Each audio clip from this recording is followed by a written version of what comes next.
No Jimmy, just Knobs. No, it's not a US cop series, but it could be.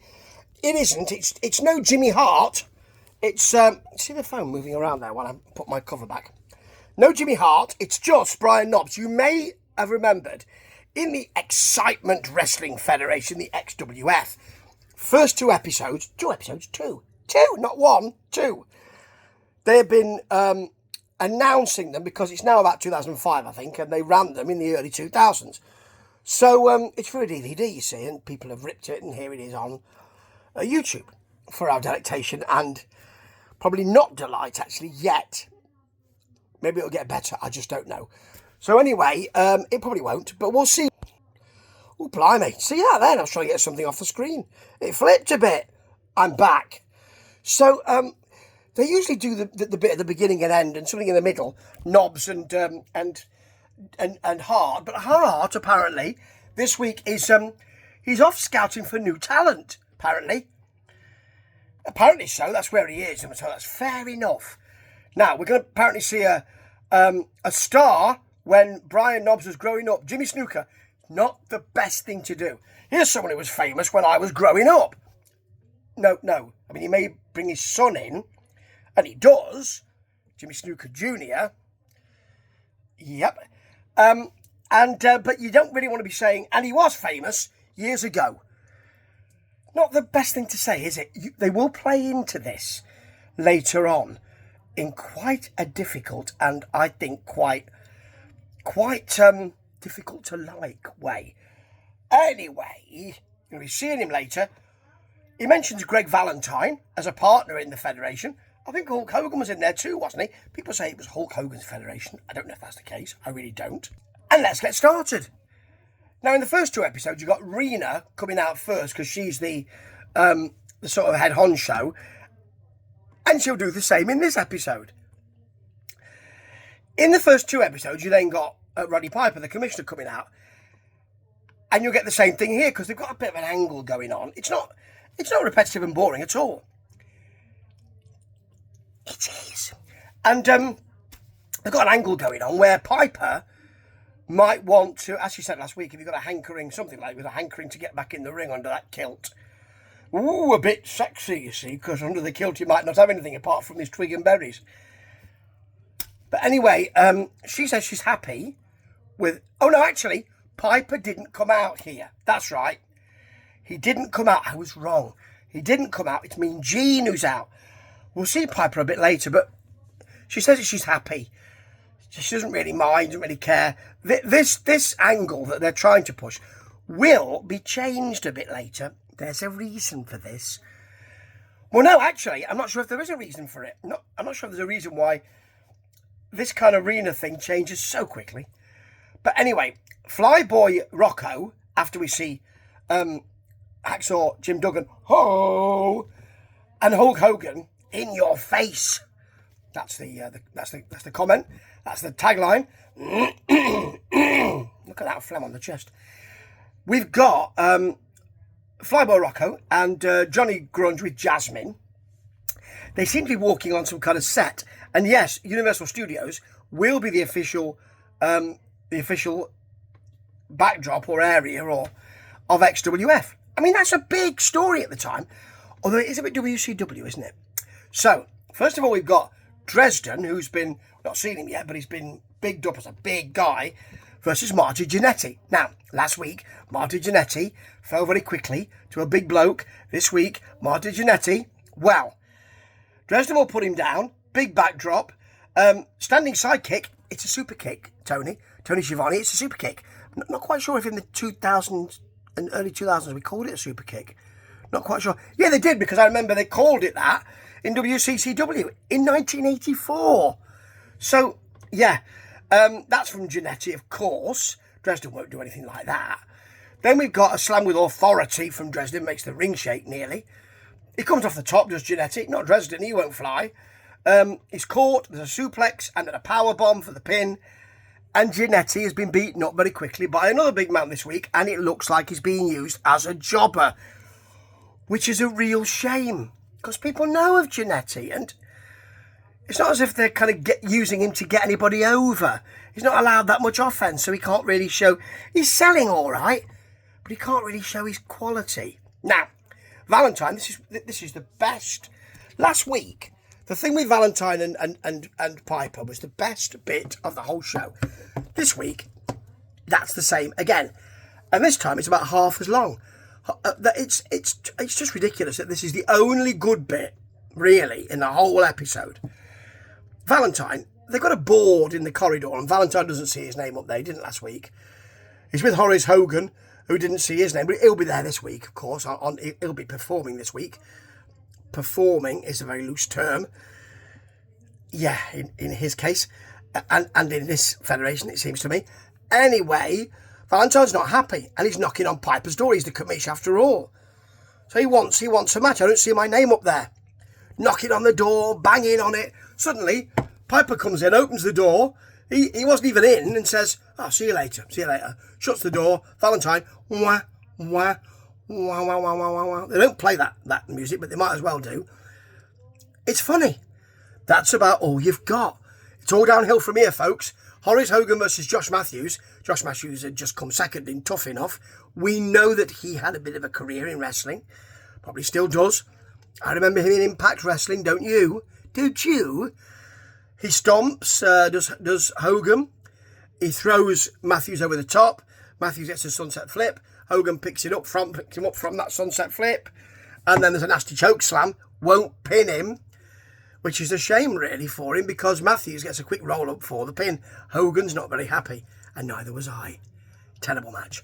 Right, the Shane twins versus the South Philly Posse, who used to be Rocco Rock. Well, they are Rocco, Flyboy Rocco Rock and Johnny Grunge. Used to be Public Enemy. That's mentioned. They used to be called Public Enemy, folks.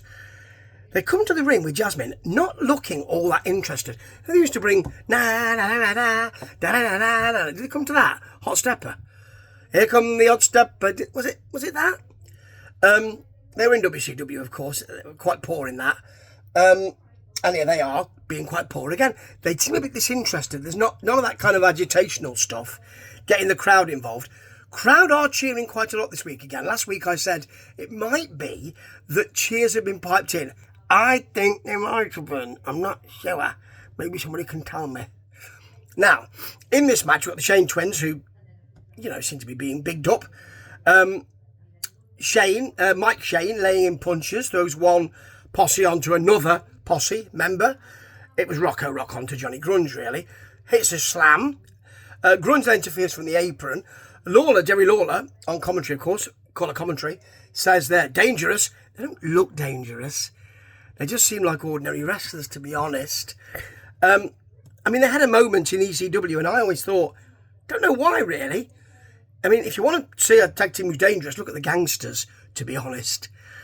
Anyway, Grunge then throws Michael Shane onto the Rocco boot. Rocco stomps him. Grunge works the leg. Rocco continues to work the leg. We get a 2 count. Jasmine then gets a choke from the outside. Of course she does. Rocco then misses a rather poor springboard moonsault. He liked doing that, didn't he? There's a double Shane's flapjack. Out come the Nasty Boys to fight the Shanes. Sudden Shane roll up. They don't fight both Shanes, only one. They allow that roll up for the pin. No one really cares, because out come the Road Warriors. Do, do, do, do. Do, do. No, that's Ultimate Warrior, isn't it? Ooh, what a rush! And they're out to fight the Nasty Boys. Everybody's out there. And the Wall will be coming. There'll be a bit more about him later on. Now, Mean Gene announces Jimmy Snuka and Jimmy Snuka Jr., aspiring superstar to be. When somebody's saying that, that's not entirely the case, don't you? Yeah. Out comes Roddy. Talks about, as Nob says later on, a feud from 20 years ago. Don't talk about a feud from 20 years ago. I can remember it, I can't remember it, but I know about it. Sure, other people do, but don't. It's supposed to be a forward-looking situation. We're going to have Kid Cash versus AJ Styles in a minute. He calls them 2 coconut heads. Now, the hitting Snuka with a coconut was, even at the time, which was the early to mid-80s, wasn't it? Was mid-80s really, was I could look at the date, couldn't I? I can't be bothered. It was a little bit déclassé at the time, a little bit, oh, I see. And he's still doing it. And suddenly, Roddy Piper, who seemed to have been a nice bloke, made commissioner, seemed to be balanced, or more balanced than usual, suddenly has taken a hatred to snooker and has turned heel. Complete heel, all of a sudden. So, Piper says he kind of wants to fight. Me and Jeannie's in the ring with the two snookers, saying, junior and senior, saying, well, you know, if you want to fight, he refuses, the boss won't let me out. Comes Rena with the security. The security are apparently, even though I didn't notice, two quite big names in wrestling in the 80s anyway. More of that in a minute. She says, yes, you can fight, I allow it. He says his arm is sore. Anyway, he's got things to do and matches to make. And Rena's pushing it, saying the fans would be honoured to see it. Then he pulls his commissioner card and says, I'm going to make Bagwell and Vampiro versus the British Storm, Ian Harrison, and Kurt Hennig later on. And that's it. We go to Nobbs telling us about what we just saw. He just tells us what we just saw. The only interesting thing is he says that Rena's bodyguards include the Barbarian and Tugboat, who I'd never noticed. And he says that Jimmy Valentine's his brother, Greg Valentine, should say, is his brother-in-law. Didn't know that. That's new stuff. Shane Twins and I with the WWF, and they were as Jim and I. Yeah. And he tells us what we've already seen. Now, Kid Cash versus AJ Styles for the Cruiserweight belt, held by Kid Cash, who won it in the first week in a battle royale that wasn't great. And Quick Kick was in it, otherwise known as Low Key. Still got this phlegm on the chest, you know. Now, they get a hammerlock from Styles, a reversal from Cash, a takedown from Styles, back to the hammerlock from Styles, arm drag from Cash, arm drag from Styles. It's fast stuff, and they do that, ha-ha, I'm standing here and we're both as good as each other, ha-ha, and the crowd are enjoying it. Could be piped in, but there you go. There is then a standing side kick, super kick, actually. Headlock, which is worked by Styles. A clothesline off the top, which is very nice, and it folds Styles right up. Then a kind of nasty butterfly brainbuster. I can't remember what the move's called. Someone could tell me. Stands him up, down, for the pin from Cash, who holds on to his title. Rather good. But then we've got women around Rena's desk saying, I agree. Hey, you, camera person, presumed cameraman, get out, and out they go. It's ridiculous. And we got Vapor versus Sonny Ono. Ono versus Jimmy Snuka Jr. with Jimmy Snuka Sr. On the outside. He'll walk down Sonny Ono, who will do the praying thing. No, later on. Vapor's into shouts of USA because he is Asiatic. Or Asian in that way. And we've got Snooker shoving Vapor's head into the buckle, some big shots, a face buster, and Vapor bails early on. We've got Vapor missing a leap in the corner, but then hitting a victory roll for a 2 count. Big cheer for a kick out. I think these cheers might be piped in. Nobody cheers that much for a kick out, do they? Vapor is a spine buster. Poor swinging neck breaker from Junior, Snooker Jr. Ono is then brought in hard way. Senior's in to chop him.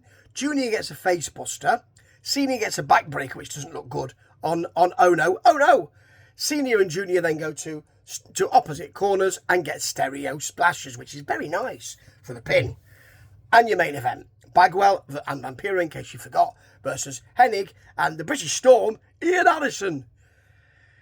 There's hammer from Harrison, a choke slam. He gets a double back elbow to Harrison. Harrison gets a clothesline, which knocks Vampiro for a loop, and then can't quite get him up in a military press slam. He gets him up quite high on one side and quite low on the other.